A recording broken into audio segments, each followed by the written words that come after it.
And the reason they matter is that the words that we use literally program our computer that we have sitting on our shoulders. And they become our belief systems. I had a woman in one of my workshops whose name was Jackie, and she had 2 teenage kids. Anybody have teenagers here? Or 20-year-olds, whatever. If you don't, I have 2 I've been trying to get rid of. They're my stressors. And by the way, stress is not just work-related, right? Sometimes it's the people at home, and going to work is actually fun. Get away from them. Breathe. Okay. So anyway, this woman, Jackie, she was talking about her 2 kids, and they were good kids. But she kept on saying, they stress me out, they do this, they're not doing what I want to do, they make me crazy, they make me nuts. And so I tried to explain to her that the way she was describing them and describing their behavior was actually contributing to her experience of stress. Now, she didn't believe me right away. But over time, as I was continuing to work with her and some other people in the workshop, she said to me, Della, you know what happened? I said, what? She said, I stopped describing my kids' behavior as stressful. And guess what happened? I said, I don't know. What happened, Jackie? And she said, I'm not stressed anymore.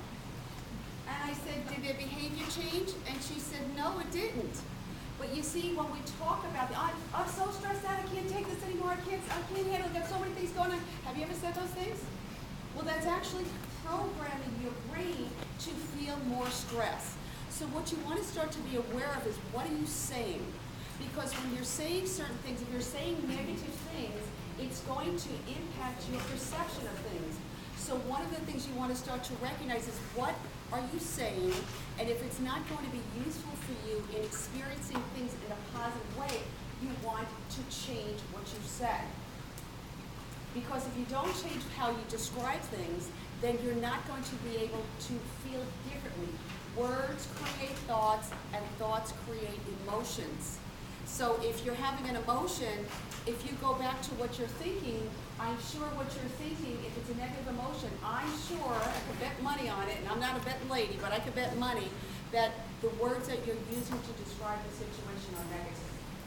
So you want to start to challenge it, because if you don't challenge the thoughts, then the emotions are never going to change.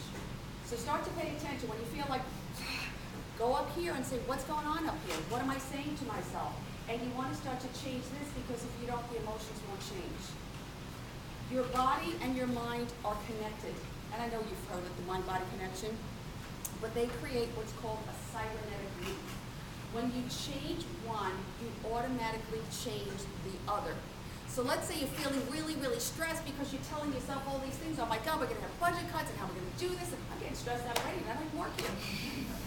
But you want to think about that, because all of a sudden, now I'm talking about this here, this language, and all of a sudden my body's starting to tighten up, and whoa, in order for this to stop and calm down, I've got to change what I say up here, otherwise I'm not going to be able to make that difference. So I actually need to have a volunteer. I want to show you how words become very important to your physiology. So can I, somebody come up here to be a demonstrator with me? Now, I'm going to touch you, so is that okay? It's actually called muscle testing. So you want to come up here? Okay, come on. Go on down. Let's get around the floor. So, now this is going to be kind of, she's a little bit taller than I am. Okay, so if you could just stand facing them. Okay, facing the group here. And what I'm going to do is I'm going to do some muscle strength testing on her. So if you would just please put your arm out, and I'm going to put my head on your shoulder. Is that okay? And I'm going to press down, and what I want you to do is I want you to resist. Okay? Really resist. Let's see how strong you are. Pretty strong, okay? All right, so now she's a shelter. Oh, yeah. And you get a little weightlifting in there. I tell you, and that's a great job. You get to exercise and you get paid at the same time. It's so cool. I love it. Okay, so what I'm going to do is I'm going to ask you to say out loud, as I'm pushing down and you're resisting, my name is Charlie Brown. So you're going to say that out loud. Go ahead, okay? All right. Go ahead. My name is Charlie Brown. Okay. A little difference there. Now, go ahead. Out again. I'm going to push down. You're going to resist and tell them your real name. Do I have to say hello, my name? No. If you want to, that's okay. But just, tell them your real name, and I'm going to push down. Andrea Burdett. Okay. All right. So now what I'd like you, we're not done yet. Okay. What I'd like you to do, put your arm out, please. I want you to think of something negative. You don't have to say it out loud, but think of something negative. I'm going to push down. I'm sure you have nothing negative in your life, right?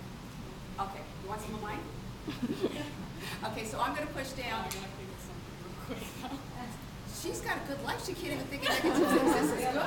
Whatever she's doing, we want to find out. Okay, so I'm going to push down. Think of something negative, and you're going to resist. Can you think of something? You got something? Okay. Okay, now put your arm out. Now I want you to think of something positive. Okay, got it? See how much stronger she is? All right, now you're going to say something negative out loud to the group. So make sure it's something that she's like, oh my God, I gotta share it. Oh, no, Don't please complain don't about make me do someone. this. Something that you can say that's not going to get you into trouble. She can't think of anything. How about that? Well, I thought of mine. Well, anything. Okay, whatever you feel comfortable saying, but something that's negative, limiting, or whatever. Okay. All right. Okay. All right. So I'm going to push down, and you're going to say it out loud. You resist. Okay. Oh, I have so many other things. Oh, that makes sense. Okay, that's simple. All right. All right. So say it out loud. I have to work tomorrow. She's real happy about that now, isn't she? Maybe it's Panera, maybe it's not us. I know. And yet this is going to be such a beautiful day. All right. So now can you put your arm out? Now I would like you to say something positive, something, and make sure you believe it because if you don't, your arm's going down. Does that have to be something that's already? No, something good that makes you feel good. Okay, so say it out loud and again resist. Hope to become an author one day. Okay, so let's give her a round of applause. Yeah. So, could you really feel a difference in your own body? Oh, yeah. Okay, so isn't it interesting? I just said some words, she said some words, and yet sometimes she had the strength. And did you notice that I said the negative things first, and then the positives? Because people say, well, she's tired. No, when she was under that, when the negativity was going in her brain, whether she said it out loud or she was thinking of it, then she didn't have the strength. But when she said something positive, she thought something positive, all of a sudden the body has the ability to withstand a lot of things. So we want to start to recognize that the words that we use, you know, there's a book called You Can't Afford the Luxury of a Negative Thought. And it actually talks about